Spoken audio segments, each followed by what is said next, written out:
मध्य प्रदेश के छतरपुर जिले में स्थित एक छोटे से कस्बे हरपालपुर में शिक्षा प्राप्त करने वाले डॉक्टर पवन गोयनका को भारत का चौथा सबसे बड़ा नागरिक सम्मान पद्मश्री दिया गया है। उन्हें पद्मश्री दिए जाने की सूचना जैसे ही उनके पैतृक गांव हरपालपुर में पहुंची, यहां लोगों ने उसे उत्साह के साथ लिया। बुंदेलखंड में जन्मे और पले बढ़े डॉक्टर पवन गोयनका हरपालपुर के लिए किसी गर्व से कम नहीं है। हरपालपुर में ही उनका पुश्तैनी घर भी है। डॉक्टर पवन गोयनका महिंद्रा एंड महिंद्रा के साथ 1993 में जुड़े थे। महिंद्रा एंड महिंद्रा में अनुसंधान और विकास के महाप्रबंधक के तौर पर उन्होंने ऑटोमोटिव उद्योग के लिए बड़ा काम किया। उनके इसी योगदान को भारत सरकार ने 76वें गणतंत्र दिवस पर सराहा और उन्हें पद्मश्री से सम्मानित किया गया। डॉक्टर पवन गोयनका की इस सफलता पर उनके गांव हरपालपुर के लोग उत्साहित हैं। हमने उस स्कूल का दौरा भी किया जहां डॉक्टर पवन गोयनका ने कक्षा दूसरी में पढ़ाई की थी।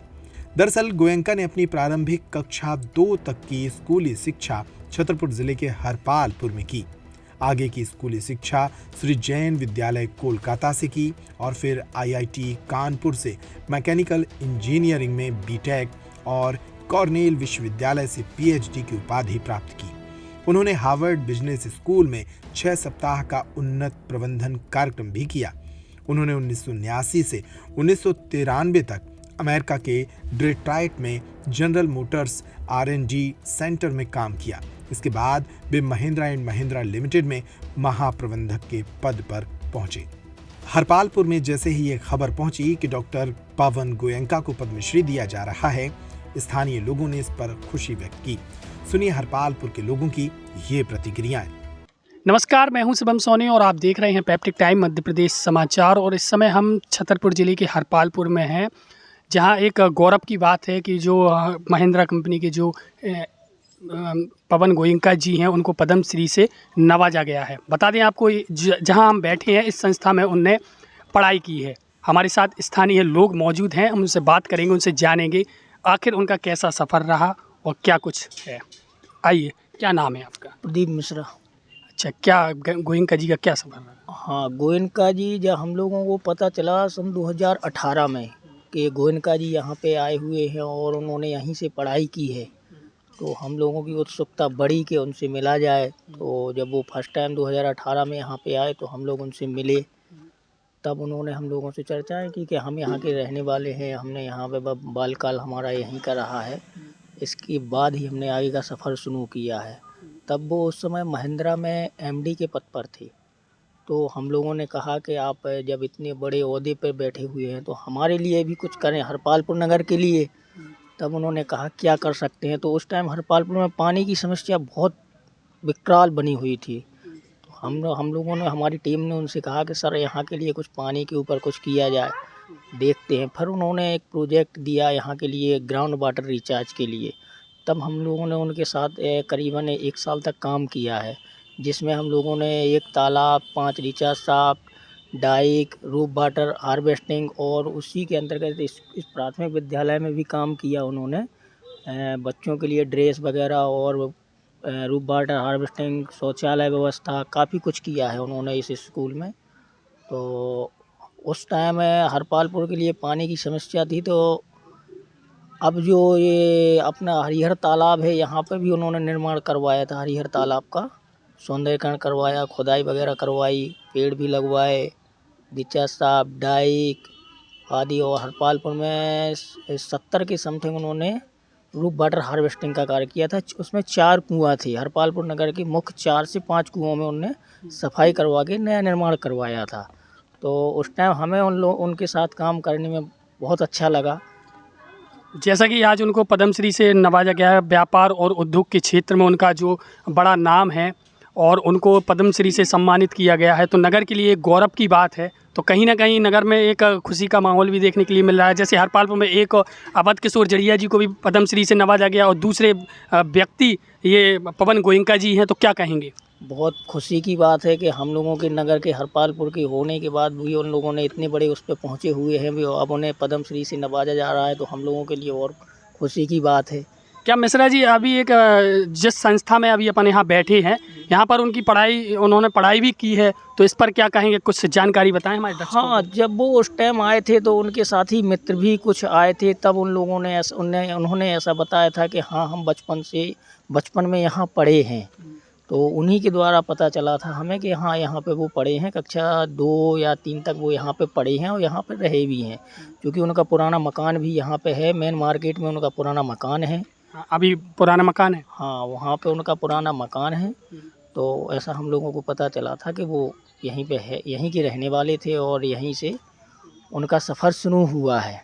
2018 में जो पूर्व कलेक्टर रमेश भंडारी थे, उनका भी यहाँ आना हुआ था। जब वो आए थे तो क्या कार्यक्रम था पहले? हाँ, पहले उन्होंने आए थे यहाँ पे 2018 में रमेश भंडारी जी के शासनकाल, और यहाँ पे वो डिस्ट्रिक्ट कलेक्टर थे, तो वो आए थे। तो उन्होंने उनसे परमिशन लेके यहाँ पे स्कूल की जो अर्थव्यवस्था ख़राब थी यहाँ पे, तो उन्होंने काफ़ी सुधार कार्य किया था, बिल्डिंग में भी, और शौचालय, टंकी, रूफ वाटर हार्वेस्टिंग, बच्चों को ड्रेस, बैग्स वगैरह, किताबें, बहुत सारी चीज़ें वितरण की थी। तो एक कार्यक्रम रखा गया था नांदी फाउंडेशन की तरफ से, उन्हीं महिंद्रा की फंडिंग से यहाँ पे काम हुआ था।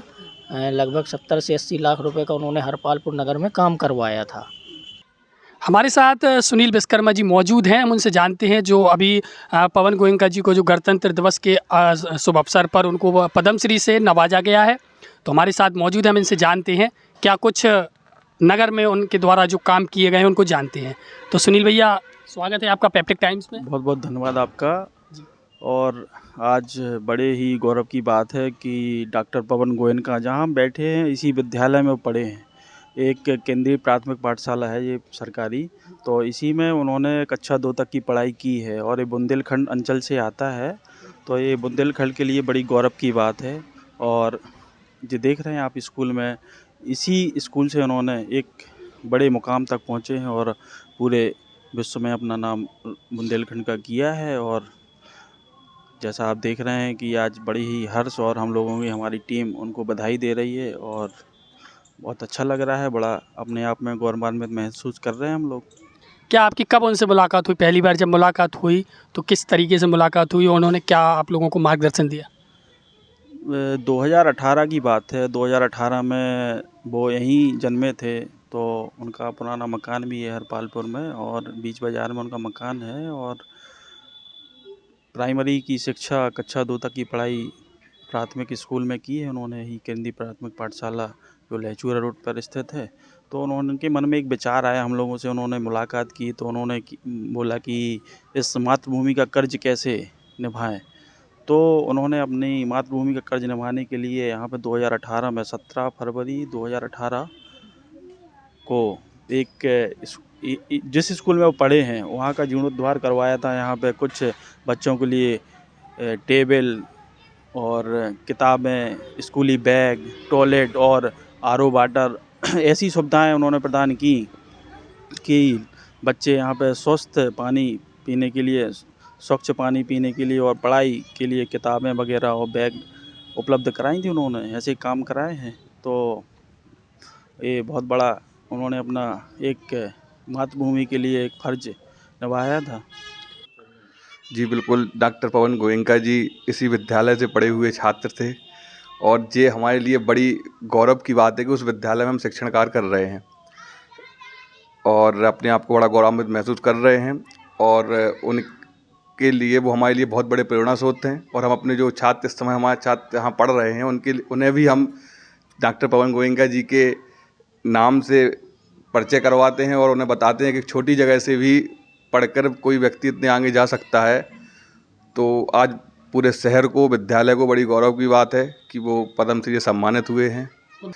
बिल्कुल, हम वही कि बच्चों को बताते हैं कि जगह का कोई महत्व नहीं होता है। अगर कोई व्यक्ति कर्मशील है या वो पढ़ना चाहता है तो उसको छोटी जगह से ही बहुत आगे जा सकता है।